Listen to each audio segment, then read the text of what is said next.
जैसे मेरे पास एक डॉक्टर आए थे, डॉक्टर शिव सरीन। उन्होंने कहा कि जिन महिलाओं को बच्चा पैदा करने की तमन्ना हो वो 2 साल पहले तक शराब पीना बंद कर दें। एब्सोल्युटली। अगर पी रही हैं तो फिर उनके बच्चे पर उसका असर आएगा। तो ये माना जाए कि महिलाओं पर ज्यादा असर पड़ता है शराब और सिगरेट का? मैं ऐसा कहना नहीं चाहती हूँ, पर एंड एक्चुअली जो औरतें ड्रिंक करती हैं उनका ब्रेस्ट कैंसर का रिस्क भी काफ़ी ज़्यादा बढ़ जाता है।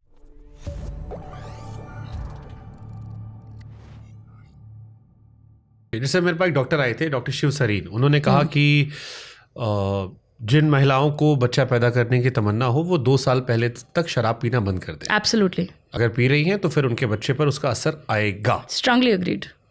शराब पर कितना असर होता है? Any alcohol is bad. There is no amount of alcohol that is okay. दोनों पर स्पर्म एक्स दोनों पर बराबर या फिर बराबर तो नहीं वही, क्योंकि आदमियों का तो नया स्टॉक डिलीवर हो जाएगा, क्या दिक्कत है। औरतों का ये है कि आप हमेशा से वही उसका इम्पैक्ट कैरी कर रहे हैं एंड उन एग्स पे जो भी आपके बॉडी में उसका मेटाबॉलिक इफेक्ट पड़ रहा है, टॉक्सिक इफेक्ट पड़ रहा है, वो सब आपकी ओवरीज अब्जॉर्ब कर रही हैं। तो मैंने जब अपनी एग फ्रीजिंग शुरू करी थी तो मैं सोशली ड्रिंक करना मैंने 6-7 महीने पहले बंद कर दिया था, बिकॉज मैंने अचानक से डिसाइड किया था कि अब समय आ गया है, अब कर लेते हैं। अगर मुझे पहले पता होता तो मैं 2 साल तक एक्चुअली बियर कुछ नहीं छूती। It would be a very conscious decision. Okay, आप जैसे अभी आपने कहा कि तो ये माना जाए कि महिलाओं पर ज़्यादा असर पड़ता है शराब और सिगरेट का? मैं ऐसा कहना नहीं चाहती हूँ, पर एंड एक्चुअली जो औरतें ड्रिंक करती हैं उनका ब्रेस्ट कैंसर का रिस्क भी काफ़ी ज़्यादा बढ़ जाता है। Alcohol is very very bad for health.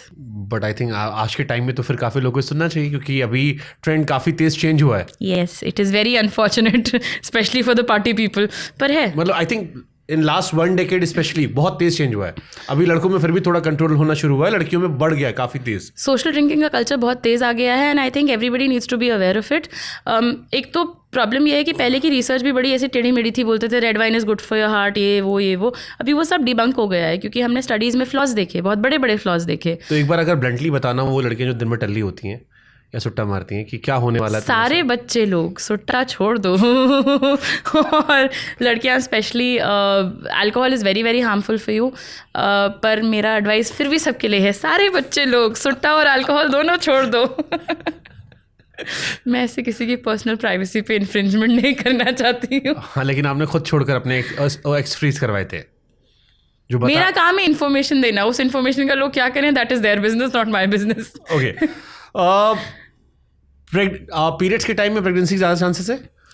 Periods के टाइम पे प्रेग्नेंट होना थोड़ा अनलाइकली है, बट हो सकता है, बिकॉज स्पर्म जो होता है वो 5 days तक वजाइना के अंदर, सर्विक्स के अंदर जिंदा रह सकता है। तो अगर किसी का ओव्यूलेशन जल्दी जल्दी होता है, 21 दिन की साइकिल है, तो वो तो 5 दिन मस्त चिल कर रहा होगा, आप सोच रहे होंगे सब बढ़िया है, कोई दिक्कत नहीं है। तो always use protection if you don't want to get pregnant. And अगर आप कंडम्स नहीं यूज़ करना चाहते हैं then speak to your doctor. बहुत सारे ऑप्शंस अवेलेबल हैं आजकल कॉन्ट्रासेप्शन के। प्रेगनेंसी का बेस्ट टाइम क्या होता है, मतलब कब कंसीव कर सकते हो? 34 वोट से ज़्यादा पुश नहीं करना चाहिए जेनेटिक्स के हिसाब से, पर मैं भी 40 पे पैदा हुई थी तो मैं Okay. Someone quoted somewhere I read कि you can't get pregnant if you have sex standing up. Is it true? Wow. नहीं, ग्रेविटी इतनी स्ट्रॉन्ग नहीं है।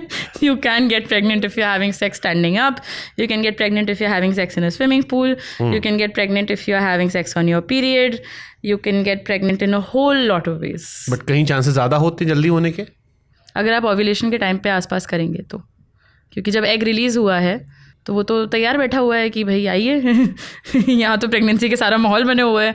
अगर ओव्यूलेशन के मतलब अगर बहुत स्ट्रिक्टली आपकी साइकिल आप फॉलो कर रहे हैं, प्रिडिक्ट कर रहे हैं, तो आपको पता है कि इस समय ओव्यूलेशन होना अनलाइकली है, तो ठीक है, मतलब unprotected sex can be okay, but आप फुली कभी भी नहीं प्रेडिक्ट कर सकते हैं। कभी कभी सारी पोजीशंस में सेम रहेगा ये, सारी पोजीशंस ऐसा नहीं कुछ, सारे दुनिया के हर कोने में, under water, in space, everywhere, जहाँ चाहो जैसे। ओके, ये लोग एसेक्सुअल क्यों बन जाते हैं? बहुत सारे लोग ऐसे हैं जो कहते हैं कि हम पहले नॉर्मल थे फिर हम एसेक्सुअल बन गए।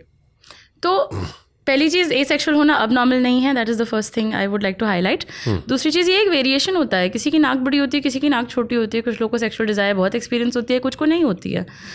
It is just a variation. कुछ लोग ऐसे हैं जो मतलब कोई ऐसा हो कि पहले बहुत एक्टिव थे, सडनली वो पॉज ले लिया उन्होंने लाइफ में। अगर आप पैदाइशी ऐसे हैं कि आपको कभी भी सेक्सुअल डिज़ायर एक्सपीरियंस नहीं करिए, इसको ये सेक्सुअल बोलेंगे।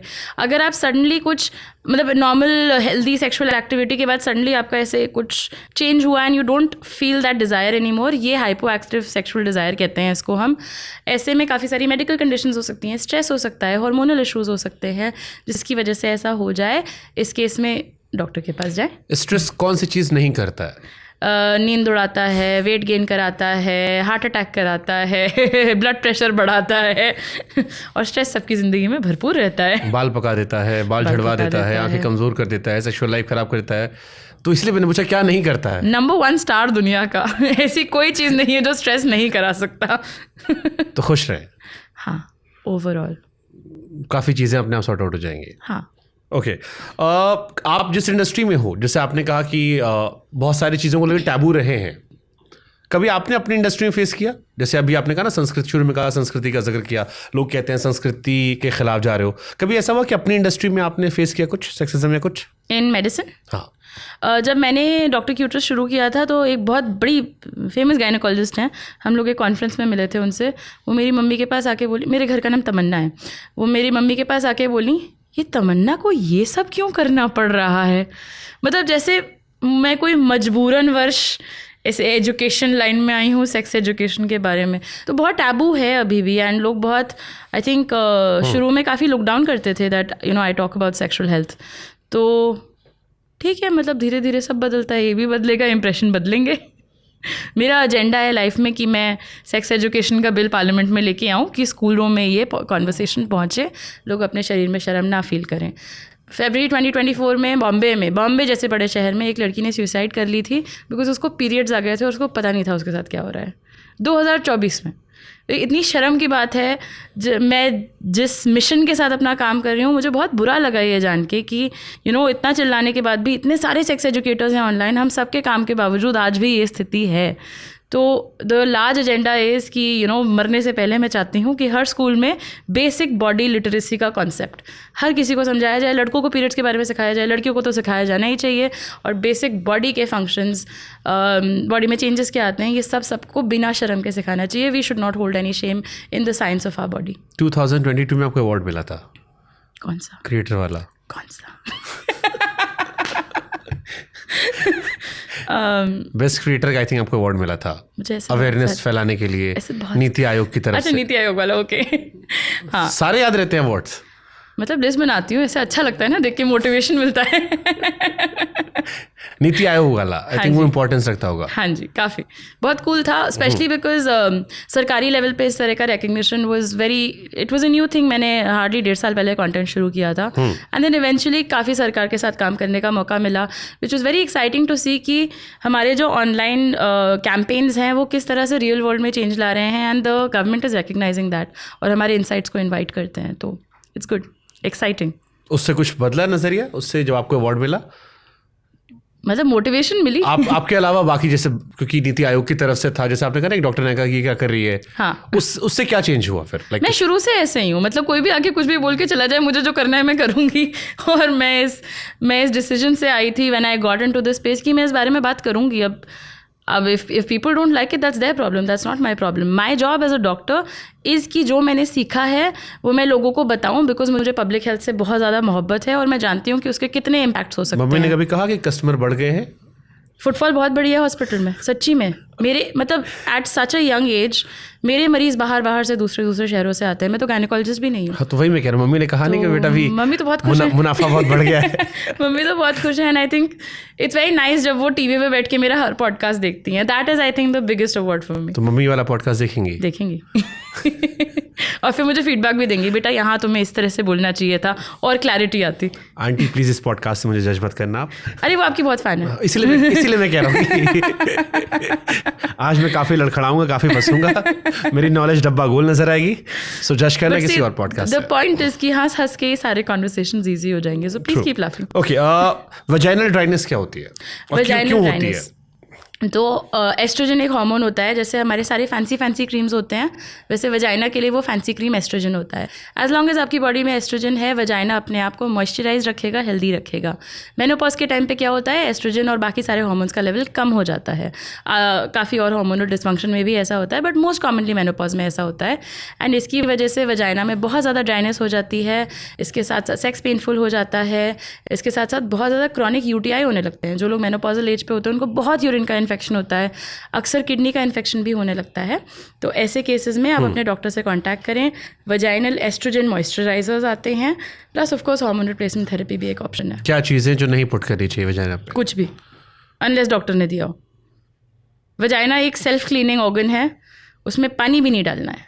वल्वा जो बाहर का पार्ट है, जो पार्ट आपके कपड़ों को टच करता है, वहाँ आप पानी यूज़ करें, सोप यूज़ करें। अंदर जो कैनाल है उसमें कुछ भी ना करें। इसको याद रखने का एक बड़ा सिंपल तरीका है कि जब आप फेस वॉश यूज़ करते हैं, आप अपनी नाक बाहर से साफ़ करते हैं, नाक के अंदर कभी उंगली डाल के फेस वॉश नहीं लगाते हैं। हाँ। क्योंकि नाक के अंदर का जो टिश्यू है वही वजाइना के अंदर का टिश्यू है। बाहर आपको जो करना है करिए, अंदर कुछ भी नहीं जाना चाहिए, अनलेस ऑफ कोर्स आपके डॉक्टर ने आपको नोज ड्रॉप्स दिए हैं तो आप उसको डालेंगे ही ना।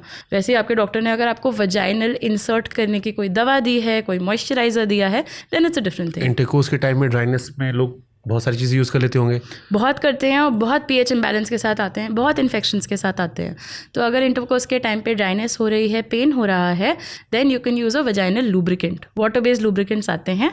इसका ध्यान रखना है कि इसमें कोई फ्लेवरिंग ना हो, इसमें कोई कलर ना हो। फ्लेवरिंग होती है तो शुगर पड़ा होता है, शुगर पड़ा होता है तो वजाइना में फंगल इन्फेक्शन होने का रिस्क बढ़ जाता है। अक्सर काफ़ी लोगों को कलर्स से और फ्रेग्रेंस से सेंसिटिविटी होती है, तो just plain water based unflavoured lubricant ये बहुत हेल्प कर सकता है।